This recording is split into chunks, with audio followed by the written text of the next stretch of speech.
Hi friends, ഞാനിന്ന് വന്നിരിക്കുന്നതേ നമ്മൾ അന്ന് നട്ട ആ സ്ട്രോബെറി ഇല്ലേ, ആ സ്ട്രോബെറി ഇത്രയും വളർന്ന് ഇതിലും വഴി ഇങ്ങനെ എനിക്ക് അതിൻ്റെ തയ്യും കിട്ടി. കണ്ട ഇങ്ങനെ വള്ളി വരും.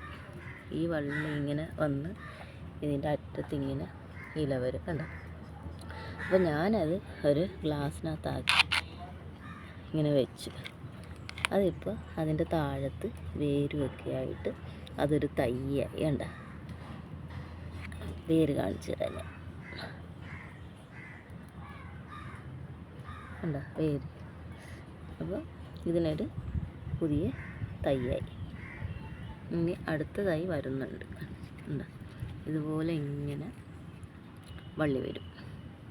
ഈ വള്ളിയാണ് വളർന്ന് ശകലം കൂടെ വളർന്നു കഴിയുമ്പോഴത്തേക്ക് അതിൻ്റെ അറ്റത്ത് ഇതേപോലെ വേര് വന്നിട്ട് അതപ്പോൾ നമ്മളിങ്ങനെ മണ്ണിൽ കുത്തി വെക്കുമ്പോൾ അത് അവിടെ നിന്ന് കിളുക്കും. കണ്ട വേര്. കണ്ട,